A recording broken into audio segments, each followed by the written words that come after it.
Hey guys, my name is Danny and I'm your life and relationship coach. And today I wanted to talk about 5 texting tips to keep your man interested.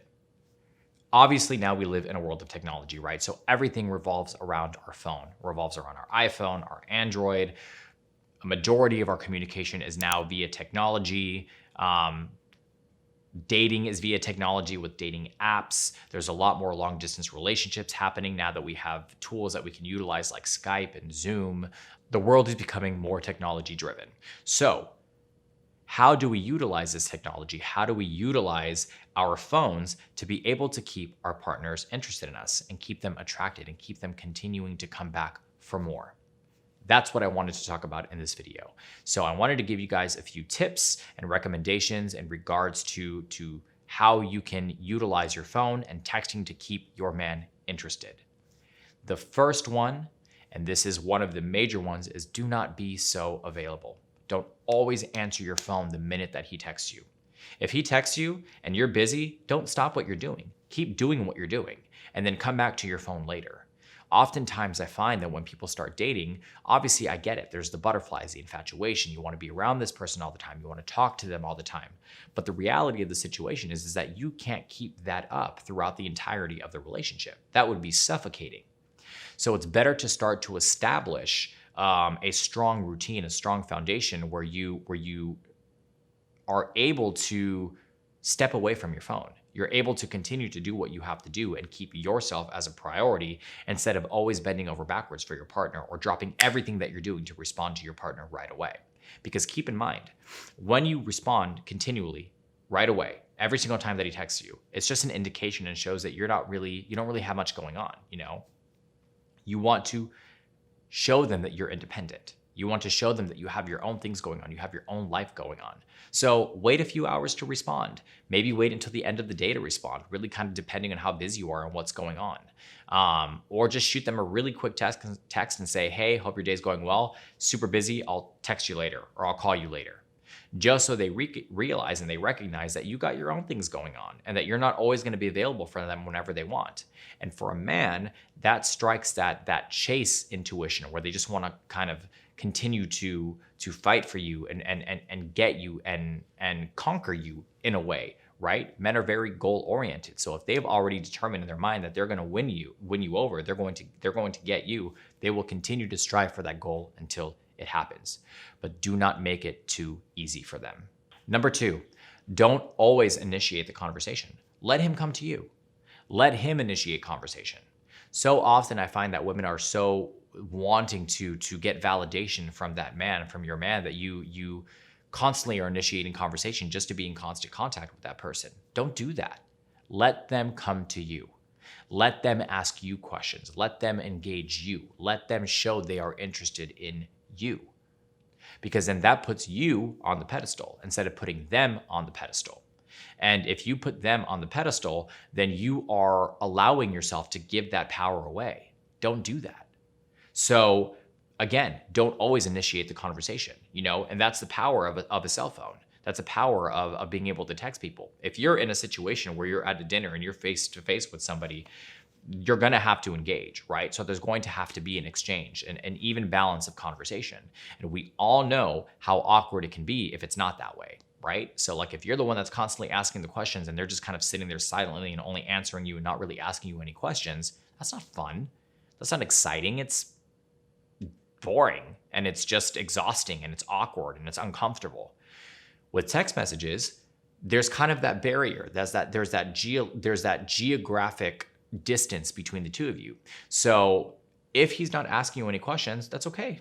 Don't text him, pull away a little bit. Use the push and pull method when it comes to texting and let him come to you. Let him initiate conversation because that shows you that he's interested and that shows you that he still wants to chase.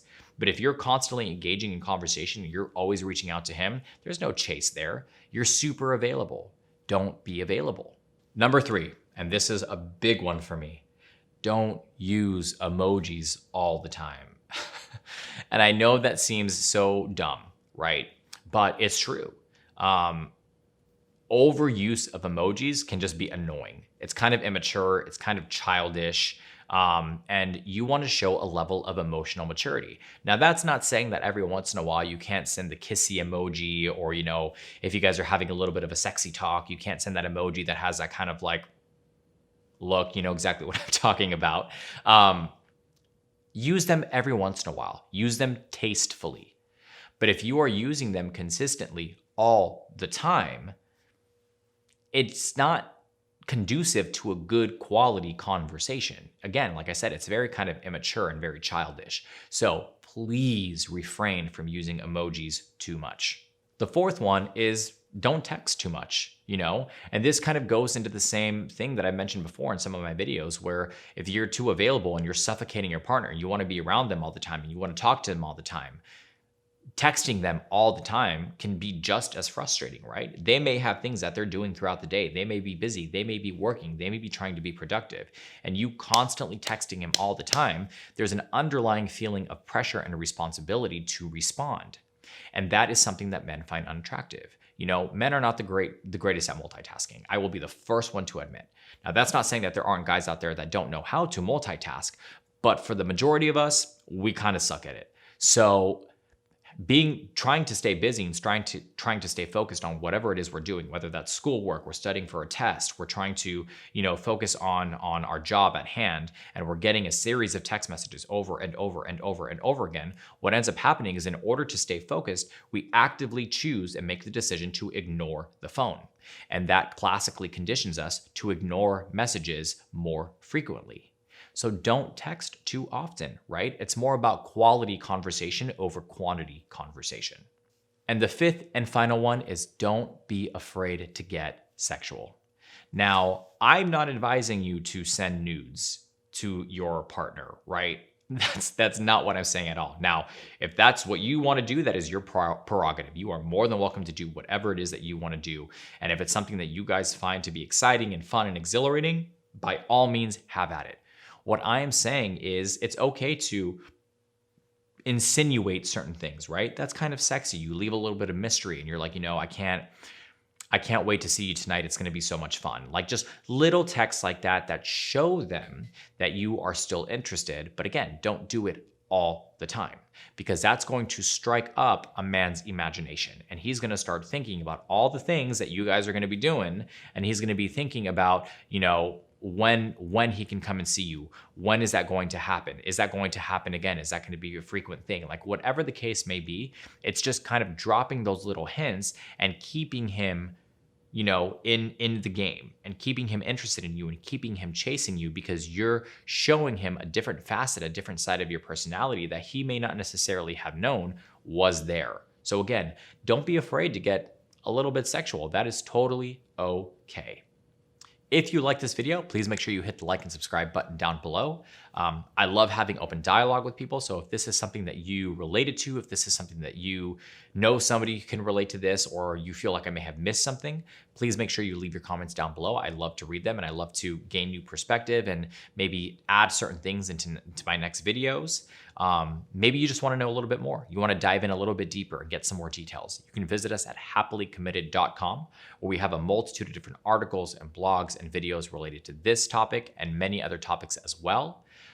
If you want to book a one-on-one coaching session with myself or any other of the amazing coaches that we have on the team, you can do that directly through the website as well.